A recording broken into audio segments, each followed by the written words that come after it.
छत्रपती संभाजीनगर पालिका जिंकण्यासाठी ठाकरे गटानं विशेष प्लॅन आखलेला आहे। या महानगरपालिकेत प्रशासकांच्या कारभारावरती ठाकरे गटाचं विशेष लक्ष असणार आहे।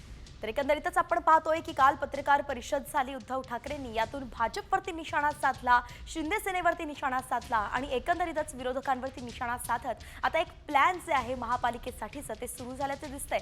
विरोधकांना निशाणा करत कशा प्रकारे त्यांची मानहानी करता येईल हा एक प्रयत्न असल्याचं कळतंय। या संदर्भातली अधिकची अपडेट आपल्याला आपले प्रतिनिधी गिरीश कांबळे देत आहेत। गिरीश, काय सांगाल की नेमकं हा विशेष प्लॅन आहे तरी कसा? आगामी स्थानिक स्वराज्य संस्था निवडणुकीच्या दृष्टीने ठाकरे गटाने 4 महानगरपालिकांवर विशेष लक्ष ठेवलेलं आहे। मुंबई, पुणे, नाशिक आणि संभाजीनगर पालिका जिंकण्यासाठी ठाकरे गटाने विशेष प्लॅन केलेला आहे। यासाठी ज्या दररोज मंगळवारी बैठका होतात या बैठकांमध्ये उपनेते आणि नेत्यांवर काही जबाबदारी आहे ते दिली जाणार आहे।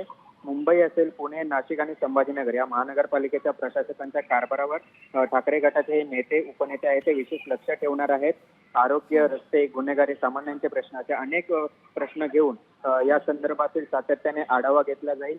प्रत्येक विभागात जाऊन त्या ठिकाणची माहिती, त्या ठिकाणी लोकांशी संवाद साधून या सगळ्या संदर्भातील चर्चा केली जाईल। एकंदरीत या 4 महानगरपालिका या विशेष असं लक्ष हे ठाकरे गटाचं असणार आहे। धन्यवाद गिरीश, अगदी सविस्तर अपडेट आपण या संदर्भात दिली आहे। एकंदरीतच जे महत्त्वाचे मूलभूत प्रश्न आहेत तेच मूलभूत प्रश्न या 4ही महापालिकांच्या निवडणुकांच्या वेळी ठाकरे गट उपस्थित करणार आहे आणि त्यातून विरोधकांना कसं कोंडीत पकडण्यात येईल, कसे प्रश्न उपस्थित करण्यात येतील याकडे जास्त लक्ष असेल।